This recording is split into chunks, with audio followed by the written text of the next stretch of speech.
School படிக்கும் போது 10வது படிச்சுட்டு இருக்கும் போது ரொம்ப ஒரு ஆவரேஜ் ஸ்டூடெண்ட் தான் நான். அந்த அளவுக்கு படிப்பில் ஆஹா ஓஹோலாம் கிடையாது. நான் பயங்கரம் வாள், நல்ல பேரே இருந்தது கிடையாது ஸ்கூலில். யாரையாவது அடித்து கையை உடைச்சி காலை உடைச்சி இந்த மாதிரி நிறைய என் மேலே ஸ்கூலில் இருக்கும் போதே கேஸ். 10வது முடிச்சுட்டு போகும்போது அந்த மேடம் கூப்பிட்டு இன்டர்வியூ வைக்கிறாங்க ஒவ்வொருத்தரையா. நான் உள்ளே போய் உட்காந்து என்ன கேட்டாங்க, நீ என்னவாட ஆக போற?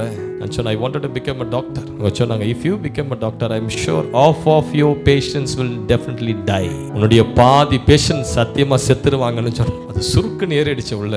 ஒரு 4 நாட்களுக்கு முன்னாடி அதே ஸ்கூல் மேடம் உடைய கணவர் என்னோட கூட ஃபோன்ல பேசினார். அந்த ஸ்கூல் சார் சொன்னார், I am so happy. சபைக்காக நிலம் வாங்கிட்ட, ரொம்ப சந்தோஷம். முதல் பில்டிங் ஃபண்டா நான் உனக்கு 2 lakhs தரேன். எந்த இடத்துல தலை குனிஞ்சியோ அதே இடத்துல கத்த தலையை உயர்த்துவார்.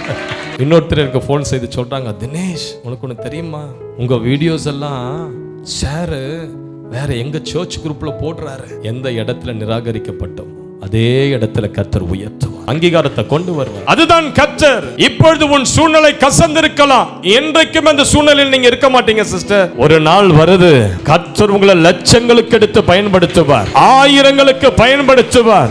ஒருவேளை இப்ப நீங்க நிராகரிக்கப்பட்டு உங்க வாழ்க்கை கீர்த்தியும் புகழ்ச்சியும் அடையாமல் இருக்கலாம். தேவன் ஒரு நாளை நியமித்து வைத்திருக்கிறார்.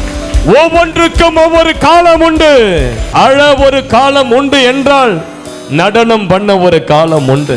நீங்க துக்கத்தோடு இருக்க ஒரு காலம் இருந்தது என்றால் ஆண்டவர் உங்களை இன்பத்தால் சந்தோஷத்தால் நிரப்புகிற ஒரு காலம் உண்டு. நீங்க அதே சூழ்நிலையில சத்தியமா இருக்க மாட்டீங்க, கண்டிப்பா இருக்க மாட்டீங்க. நான் சொல்றேன் கேளுங்க, இன்னும் 20 நாள் அநேகருடைய சூழ்நிலைகள் மாறும் பாருங்க. தீர்க்க தரிசனமா இந்த எண்ணை நான் சொல்லுகிறேன்.